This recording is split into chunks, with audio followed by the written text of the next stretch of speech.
Oi, turma, do livro Edificando a Nação, sobre bases e valores, Nídia Regina Limeira e André de Souza Costa, no 18º texto, Da Ilha ao Parlamento, uma jornada pela liberdade. O texto é de Zoe Martinez, eu não sei falar.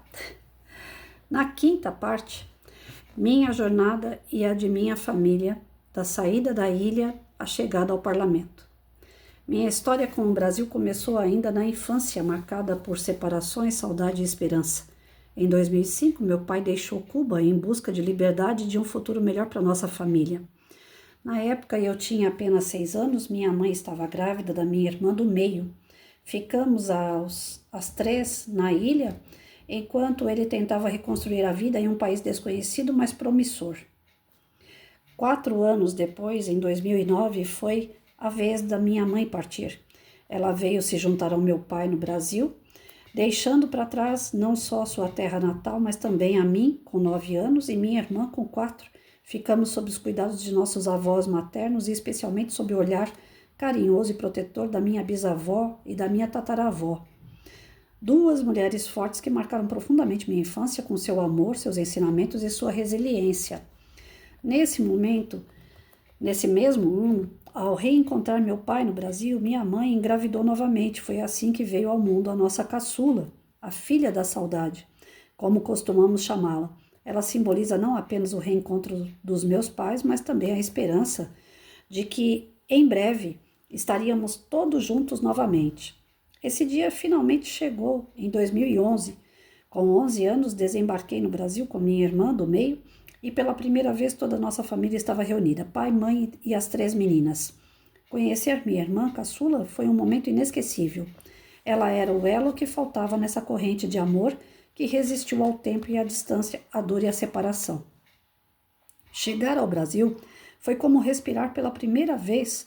O impacto cultural foi imenso.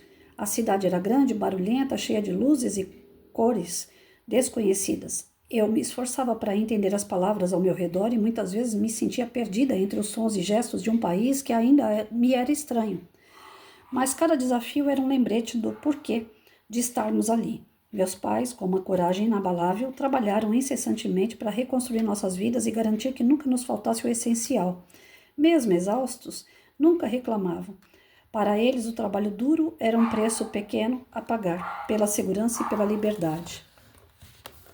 Na escola, eu me dedicava ao máximo para aprender o português. Havia momentos de frustração em que as palavras fugiam e a saudade de casa apertava. Mas também houve momentos de superação. Com o tempo comecei a fazer amigos e compreender melhor o novo lar que me acolheu. Descobrir na leitura um refúgio e uma ferramenta poderosa para expandir meu conhecimento. Cada livro que lia me aproximava mais do Brasil e de sua história, e foi através dessa jornada de leituras que comecei a perceber a importância da liberdade política individual. O tempo passou e minha compreensão sobre o que significa ser livre só se aprofundou. Vi o Brasil um país onde as pessoas podiam expressar suas opiniões, empreender, construir seus sonhos sem medo de repressão. Mas também percebi que a liberdade é algo frágil, que pode ser ameaçada se não for defendida com firmeza. Cresci ouvindo histórias de outros imigrantes, de pessoas que, assim como minha família, haviam fugido da opressão e encontraram no Brasil uma nova esperança. Cada uma dessas histórias fortalecia minha convicção de que a liberdade não é um privilégio, mas um direito que precisa ser protegido. Outro marco importante da minha trajetória veio em 2016, já imersa no ativismo e na luta pela liberdade. Foi quando conheci, nos gramados do Congresso Nacional, a então ativista Bia Kicis, uma mulher corajosa, firme em seus princípios e com uma visão clara de Brasil. Nosso encontro transformou a minha vida. Posteriormente, já como deputada, ela me convidou para ser sua assessora e foi ali que comecei a aprender sobre os bastidores da política, os desafios e a responsabilidade de servir ao povo. Bia se tornou mais do que uma líder, é minha mentora e madrinha política, uma inspiração constante. Foi essa percepção que me levou à política. Eu não queria apenas aproveitar a liberdade que encontrei aqui, queria lutar por ela, garanti-la para as futuras gerações. Cada passo de minha trajetória foi guiado por esse compromisso. Entrei para a vida pública motivada pelo desejo de retribuir ao país que me acolheu, A paixão pelo Brasil cresce junto com minha determinação. Eu sei que é minha obrigação proteger a liberdade que meus pais tanto se sacrificaram para me dar. Quando fui eleita vereadora por São Paulo, senti que estava dando um passo decisivo para cumprir essa missão. Cada sessão legislativa, cada projeto defendido, cada batalha travada dentro do parlamento é mais do que um dever político. É um tributo à minha história, à história de minha família e de todos aqueles que fugiram da tirania em busca de um futuro melhor. Estar no parlamento é mais do que um cargo, é um compromisso com a história da minha família e com todos aqueles que buscam no Brasil um refúgio e uma chance de recomeçar. Minha jornada, assim como de tantos outros imigrantes, é uma história de luta, resiliência e esperança. E enquanto houver fôlego, continuarei defendendo aquilo que me trouxe até aqui, a liberdade. Esses capítulos da minha história moldaram quem sou hoje. Uma mulher que não se curva diante das dificuldades, que honra suas raízes e que luta todos os dias pela liberdade. Conclusão. Ao olhar para trás e refletir sobre minha trajetória, percebo que minha história não é apenas sobre mim, mas sobre todos aqueles que acreditam na liberdade como o mais precioso dos valores. Minha jornada da ilha onde nasci até o parlamento que hoje ocupo não foi apenas uma busca pessoal, mas uma missão, lutar para que o Brasil jamais caia nas armadilhas do autoritarismo e do coletivismo que sufocam o indivíduo. A liberdade não é um conceito abstrato ou um privilégio concedido por governantes. Ela é um direito inalienável, conquistado com sacrifício e defendido com coragem. Precisamos compreender que nenhuma sociedade pode prosperar verdadeiramente quando o Estado se coloca acima dos cidadãos, ditando como devem viver, pensar e agir. A história nos ensina que toda vez que a liberdade foi comprometida em nome de um suposto bem comum, os resultados foram devastadores. Economia destruída, repressão política, censura, miséria e anulação do indivíduo diante de um poder absoluto. Sei bem o que significa viver sob um regime que sufoca o pensamento e nega a autonomia do cidadão. O medo, a opressão e a falta de perspectiva são realidades brutais para aqueles que nascem em países onde o Estado arroga-se o direito de ser dono da vida das pessoas. Essa realidade me mudou, me fortaleceu e me deu a clareza necessária para compreender o valor inegociável da liberdade. Cada passo da minha jornada foi guiado por essa convicção, e é ela que me impulsiona diariamente na luta contra qualquer tentativa de cerceamento das liberdades individuais no Brasil. Como parlamentar, carrego comigo essa responsabilidade, representando todos aqueles que não aceitem as imposições de uma esquerda que insiste em trocar a liberdade pela submissão do Estado. Cada projeto que apoio, cada discurso que faço e cada luta que travo tem um objetivo: garantir que o Brasil permaneça um país onde o indivíduo tem o direito de escolher seu próprio caminho, de empreender e de se expressar, e de viver sem a interferência de um governo paternalista. A liberdade de expressão, o direito à propriedade, o respeito à autonomia individual e o livre mercado são pilares de uma nação forte e próspera. Qualquer ataque a esses princípios deve ser combatido com firmeza e determinação. Mas essa luta não é só minha. A liberdade exige vigilância, coragem e ação de todos nós. Ela não pode ser apenas um discurso vazio ou um ideal distante. Ela precisa ser vivida, defendida e fortalecida todos os dias, contando com cada um o que acredita em um país melhor. Não podemos ser passivos diante das investidas contra nossos direitos. A omissão e o conformismo são os maiores aliados do autoritarismo. Por isso, convido você, leitor, a se juntar a essa causa, valorizar a liberdade em seu dia a dia e defender com firmeza a convicção aquilo que nos torna verdadeiramente humanos, o direito de sermos donos de nossas próprias vidas. A liberdade não é negociável. Sem ela não há progresso, não há dignidade, não há futuro. Que nunca nos falte coragem para lutar pelo que é certo, porque sem liberdade nada mais importa. Então, assim, ela bate na tecla no texto inteirinho o quanto é importante a gente lutar pela nossa liberdade. Lutar pela liberdade não é pegar uma arma e sair correndo por aí, se juntar a outras pessoas, quebrando tudo, arrebentando tudo. Mas lutar nos nossos direitos, no nosso dia a dia. Né? Tudo aquilo que a gente se sente lesado, a gente deve erguer a palavra e mostrar aquilo que está errado para que outras pessoas também se fortifiquem diante daquela situação e possam agir juntas, buscando um ideal, buscando uma solução. Né? Para isso é importante, sim, você estar ligado a grupos que são ativistas, grupos que sejam no Facebook, no Instagram, grupos que sejam no WhatsApp, mas que fortaleçam ideias, que possam trocar ideias e que dentro dessa troca de ideias e conhecimento a gente possa se colocar perante a sociedade, perante as autoridades e não deixar passar batido toda e qualquer ideia que eles venham trazer para nós. Ultimamente a gente anda acompanhando a rede social e a gente tem visto o quanto eles querem que a gente engula, né, goela abaixo, uma série de inverdades. Aquilo que é ruim como se fosse certo. A destruição da família como se fosse algo mais natural. É parte de um processo de evolução. Então, assim, as narrativas da esquerda, elas são fortes. Elas conseguem trazer para a gente sentimentalismo, né? Aquela coisa do emocional. Eu vejo por essa semana, né? Eu estava acompanhando, essa semana passada, estava acompanhando pelo Instagram um cara que até citei ele aqui ontem, né? Nada contra a pessoa, não sei nem quem é, não acompanhei ele antes, mas eu tô falando da situação, né? O cara aparece na internet da noite pro dia, ele já estava lá há muito tempo, mas da noite pro dia ele despertou nas pessoas o sentimentalismo, aquela coisa da piedade, né, da caridade, da solidariedade. Poxa, o cara passa fome, trabalha tal, e não tem sustento para sua família, para suas filhas. Então, ele usou um argumento que mexeu com o sentimentalismo das pessoas. E a direita, por ser grande parte formada por pessoas do bem, a direita se entregou, se rendeu àquela narrativa que qualquer um poderia ter feito, mas foi aquele cara que fez.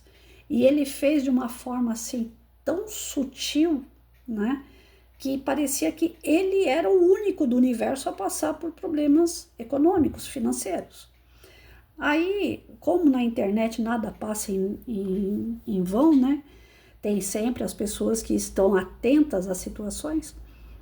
Aquelas pessoas mais atentas falaram, vem cá, esse cara tá na internet há muito tempo, ele tem muito seguidor há muito tempo e ele ganha dinheiro através desses seguidores. Então, como que ele pode estar passando necessidade, não ter o que comer?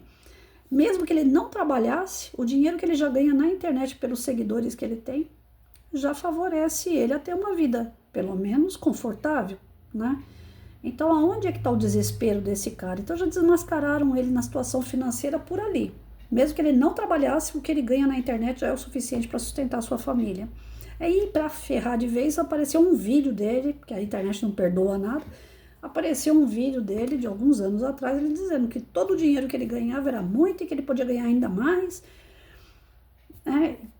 Em alguns momentos ele descendo o pau na direita, né? Então, aí aparece um político do nada, né? Viu a postagem desse cara, foi lá e ajudou ele, tá ajudando ele numa série de coisas. Político esse que algumas pessoas denominam da direita, outros denominam ele centro.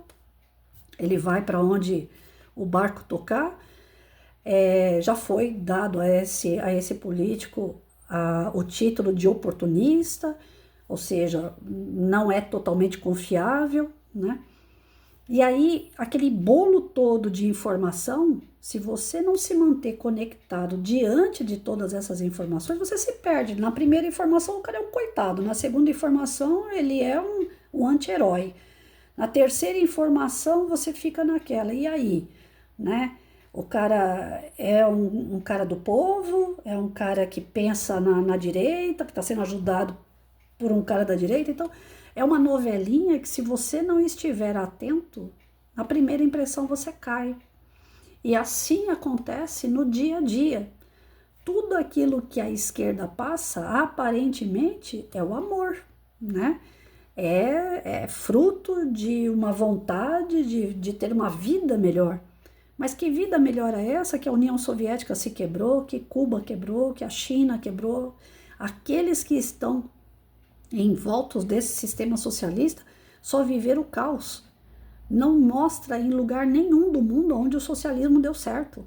E todo lugar onde ele está plantado vem a ditadura junto, vem autoritarismo junto. É muito melhor você passar um perrengue para comprar sua carne moída ao invés de uma picanha do que você não ter a liberdade de falar, de se expressar. Ah, não, eu não me importo, eu fico calado para comer. Então você está sendo comprado. Esse paternalismo todo faz você ficar uma pessoa que vira um boneco na mão de um sistema. Você não tem vida própria, você não tem mais condições de escolha. Né? Vai chegar um momento que você vai numa loja e não vai poder comprar aquilo que você gostaria, porque só vai ter oferta de acordo com o governo. Eu não me lembro bem, mas em 90, quando eu comecei a dar aula, eu li um artigo onde, é isso que eu falo, minha memória não me ajuda muito, eu não lembro bem que país que era, mas teve um artigo que eu li, que a pessoa só podia comprar camiseta da cor que estava sendo fabricada de acordo com a ordem do governo. Então, quer dizer, se a pessoa gostasse, por exemplo, né, que eu não lembro agora direito como que era o artigo, faz muitos anos, mas se a pessoa quisesse uma camiseta azul, só tinha uma camiseta amarela para vender. E a pessoa só podia comprar aquela camiseta amarela. Se ela quisesse uma azul, ela ia ter que pegar no mercado negro. Como aconteceu com aquele professor que eu citei aqui de Cuba, que na geladeira dele tinha uma lata de sardinha porque ele comprou no mercado negro. Ele estava com o salário dele, ele não conseguiu adquirir a alimentação saudável. Ele só tinha aquela alimentação dada pelo próprio país. E que naquele momento ele não tinha dinheiro nem para alimentação própria. Que ele estava juntando uma forma de sair ilegalmente do país. Então, assim, se a pessoa enfrenta oceano cheio de tubarão, num barquinho, clandestinamente, para ir para outro país, vocês já imaginaram o tamanho do desespero de uma pessoa que faz isso? E por que chega a esse ponto? Pela perseguição política, pela falta de liberdade, pela falta de você ter as suas convicções recebidas, aceitas e respeitadas por outros. E você ficar calado o tempo todo não te garante felicidade. A princípio, tudo bem, panela cheia, casa confortável, mas com o passar do tempo você vai vendo que isso fica efêmero.